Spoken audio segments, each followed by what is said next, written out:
For more of all this, let's bring in Eric Felton. He is a columnist for the Washington Examiner. So, Eric, first of all, is there any appetite, do you think, on Capitol Hill to tighten the immigration laws, such as addressing what the president says are the loopholes that he claims are being exploited? You know, I don't think there is, and I think this is because you see the president frustrated with Capitol Hill, frustrated with Democrats in Congress, moving to act on his emergency powers that he can claim, and that may allow him to spend more money on the wall, but at the same time it hurts his ability to then go back to Capitol Hill and say, let's work together on changing the asylum laws so that we no longer have laws that encourage people to get into the country, claim asylum, and then kind of disappear into the country and never show up for their asylum hearings that happen years later.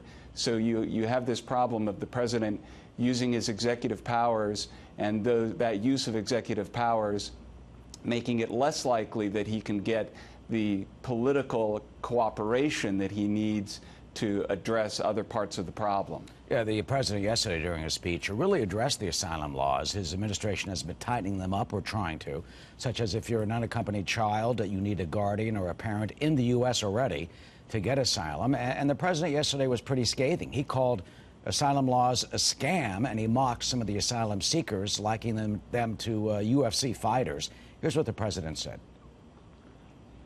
The asylum program is a scam. Some of the roughest people you've ever seen. People that look like they should be fighting for the UFC. They read a little page given by lawyers that are all over the place. You know, lawyers. They tell them what to say. You look at this guy, you say, wow, that's a tough cookie. I am very fearful for my life. I am very worried that I will be accosted. If I am sent back home, no, he'll do the accosting. Well, many of these seekers are women and children fleeing violence, we're told, and gang violence and murder and crime. But does the president have a point, or is he too harsh? Well, I mean, he has a sense of how to entertain his audience, certainly, and the problem for him is that to change the rules, he's either going to need the cooperation of Congress or cooperation of the judiciary. And it doesn't seem that he's got either of those lined up.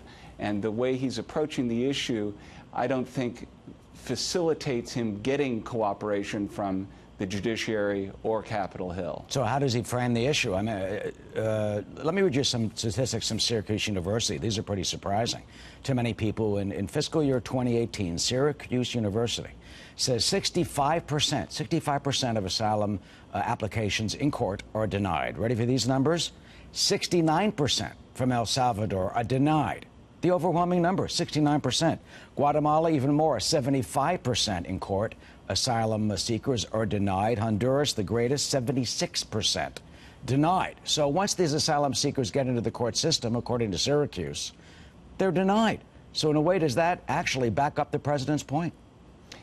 Yeah, and again, the question is then what do you do about it? And what you need to do is make the court system more robust so that people can, in a timely fashion, get a hearing by the court, because at this point, it's taking years between when people are put into the system before they get a hearing on their asylum charge, and we don't have the facilities to maintain that population, and so the population is released into the country, and that's a key part of the president's complaint, but he's not in a position to really do anything about it as long as there's not the resources to make the legal system more robust. Well, they have increased and called for the increase in the number of immigration judges, and according to the Department of Justice, 92% of asylum seekers do show up for their court hearings, 72% they say overall. So don't we need some type of crash program? I mean, you're getting 100,000 or so every month. The president says more than 1 million knocking on our door at the ports of entry for asylum, and this backlog is just getting worse. Well, I think what needs to happen is the president needs to figure out a strategy that he can stick with for more than a week at a time. And if we look back at the beginning of this last week, everybody was talking about ports of entry being closed and would there be a shortage of avocados. And then by the middle of the week, the president was praising Mexico for making a bigger effort to stop Central American migrants at Mexico's southern border. And then by now, by Saturday, the president was calling for a stricter entry at ports of entry again, claiming that Mexico's not doing enough. And so there's a sort of chaotic response that doesn't really help the president in addressing the issue. And what does, I think, surprise people is more than 70% of the asylum applications from those 3 Central American countries that are flooding here, they are denied. But as you point out, that could take years to get to that process. Eric Felton, good to see you as always, Eric. Thank you. Eric, thanks so much.